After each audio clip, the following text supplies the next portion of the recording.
প্রিয় দর্শক, ডেনা পাওনার ১২০ নম্বর পর্বে আমরা দেখলাম একসাথে সুখ, কষ্ট আর গোপন সত্যের এক ভয়ঙ্কর মিশ্রণ। ঢাকার উদ্দেশ্যে রওনা হয় খায়রুল। নতুন চাকরি, নতুন দায়িত্ব, কিন্তু বুকের ভেতর একটাই চিন্তা, অসুস্থ মা। মায়ের চিকিৎসার জন্যই তার এই শহরে আসা। ঠিক সেই সময় বহুদিন পর বিদেশ থেকে বাড়ি ফিরে আসে শহীদ। মা ছুটে এসে জড়িয়ে ধরে ছেলেকে। মায়ের চোখে জল, মুখে হাসি। কিন্তু এই সুখ বেশিক্ষণ টেকে না, কারণ শহীদ ফিরেই শুনতে পায় নিপা আর খায়রুলের বিয়ের কথা, আর মুহূর্তেই বদলে যায় তার মুখের ভাষা। শহীদ রাগে ফেটে পড়ে, খায়রুল আমাদের বাড়ির কাজের লোক, ওর সঙ্গে নিপার বিয়ে হলে আমার সম্মান থাকবে কোথায়? মৌ শান্তভাবে বলার চেষ্টা করে, আমি কিছু জানি না ভাইয়া, মা বাবাই সিদ্ধান্ত নিয়েছে। কিন্তু শহীদের অহংকার থামে না। তার চোখে খায়রুল মানুষ নয়, শুধু একজন কাজের লোক।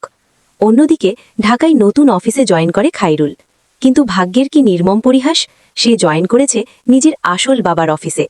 খালিদ সাহেব ছেলেকে সামনে দেখে অবাক হন, কিন্তু বলতে পারেন না আমি তোমার বাবা, বরং তাকে ডেকে দেন প্রমোশন লেটার। খায়রুল অবাক হয়ে বলে, স্যার আমি তো আজই জয়েন করলাম। কিন্তু প্রমোশনে খুশি নয় সে, তার কণ্ঠ ভারী হয়ে আসে। স্যার আমার প্রমোশন দরকার নেই, আমার দরকার টাকা, মায়ের চিকিৎসার জন্য অগ্রিম বেতন চাই। এই কথায় খালেদ সাহেবের বুক কেঁপে ওঠে।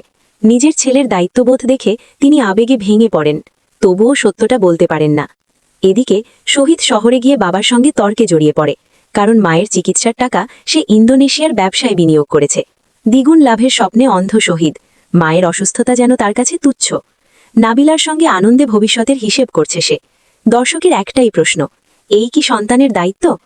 অবশেষে খালেদ সাহেব খায়রুলকে এক ব্যাগ টাকা দিয়ে বলেন, তোমার মায়ের চিকিৎসা করাও, আমি তোমার সঙ্গে গ্রামে যাব। খায়রুল চোখে জল নিয়ে বাড়ি ফিরে মাকে জড়িয়ে ধরে, আনন্দে বলে, মা সব ঠিক হয়ে যাবে, আমার বস খুব ভালো মানুষ। কিন্তু বাড়িতে ঢুকতেই পরিবেশ বদলে যায়। খায়রুলের বাবা খালেদকে দেখে অস্বস্তিতে পড়ে যায়, ফিসফিস করে বলে, খালিদ এখানে কেন এলো? সবাই বসে কথা বলছে।